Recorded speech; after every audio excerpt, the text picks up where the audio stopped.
fantastic job, and Brock has been incredible. And from your standpoint, Nim and the whole group have been, and Steve, who I just met, Steve, the job that they've done getting along. Number one, they like each other, very important, and number two, they respect each other. And the job that all of these groups have done getting along is, in terms of coordination, has been really incredible, and everyone's talking about it. The sad thing is that this is long-term. Nobody's ever seen anything this long, and nobody's ever seen this much water in particular. The wind was pretty horrific, but the water has never been seen like this to the extent. And it's maybe someday going to disappear. We keep waiting. We have four of our great congressmen right here, and we really appreciate you being here. We're going to be working with Congress on helping out the state of Texas. It's going to be a costly proposition because, again, probably Ted Cruz is here, and Senator, thank you very much, Senator Cornyn, and we'll be working with these characters over there, and I think we'll come through with a really, with the right solution. But probably there's never been anything so expensive in our country's history. There's never been anything so historic in terms of damage and in terms of ferocity as what we've witnessed with Harvey. Sounds like such an innocent name, Ben, right? But it's not. It's not innocent. It's not innocent. I also want to thank my people. Ben Carson, as you know, is here from HUD, and Linda McMahon from Small Business. And I say this is not small business, Linda. This is big business. When you add it all up, you're going to be giving away many, many millions of dollars to help people out. And Tom Price, as you know, is Dr. Tom Price is. You have your people in the field, Tom. In fact, you may say a couple of words, and then I'll ask Linda, and I'll ask Ben, and then I think we get on to Nim and to Brock and everybody. Sure. Tom? Sure, thanks, Mr. President. As you said, this is a historic proportion storm and flood. The challenge that we have, obviously, is to get the resources to the individuals that are stranded right now, make certain that the evacuees have a place to go. From a HHS standpoint, our responsibilities are medical and veterinary and mortuary, and there will be all of the above. The challenge that we have in the long term is that most individuals who suffer from these suffer from not being able to get the medical care that they need when the sun comes out. So trying to make certain that we've got pharmacies staffed, make certain that dialysis units are up, make certain that folks are getting the electricity to their homes so that oxygen concentrators and the like are able to be utilized.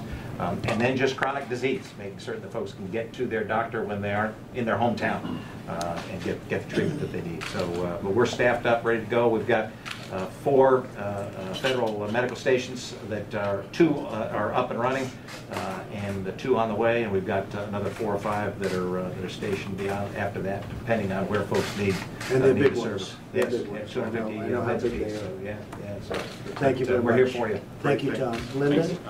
Well, SBA has its made disaster relief office in the Dallas-Fort Worth area. So we have 900 people there permanently. We have 600 available in the surge. They're already coming in. I actually did get a note on the plane from Corpus that we've made the first home loan approval from this disaster. So I was glad that we're already up and running. We'll be making home loans, business loans.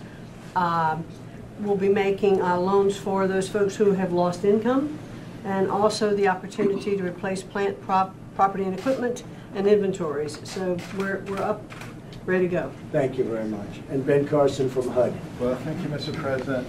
Thank you for your leadership, and Mrs. First Lady also. Compassion permeates everything that's been done here. It's been great working with everybody. And Governor, one of the people that I admire the most. Thank you for what you've been doing. Brock is doing a fantastic job.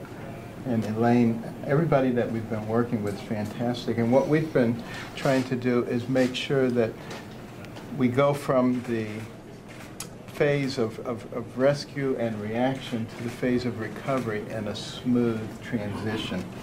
We're also going to be assisting the state and local governments in reallocation of federal assets to disaster relief, looking at granting immediate foreclosure relief, insurance, mortgage insurance, as well as insurance for rehabilitation, through the Section 203K program.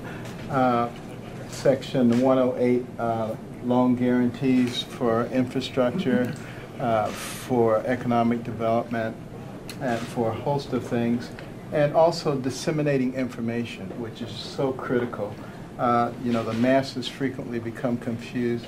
We're working very hard to get rid of some of the regulatory burdens so that we can get things done very quickly. Linda and I will be working on that to make sure that we get what we need to the people. And I want everybody to know that we're in this for the long run. We know that once the water recedes, that's where our work really begins, and we're going to be at it until we finish the job. Thank you, Ben, very much. I appreciate it. So, Nim, why don't you take over along with Brock, and we can go through some of the different things that we're going to be doing. Thank you, sir. You know, we've been going at this, be our third swing now from Harvey, coming back at us. About 200,000 hours of time have been generated just in a few of the emergency operations centers across the state, 9 counties. Our FEMA urban search and rescue teams are critical. We have one with the federal IQ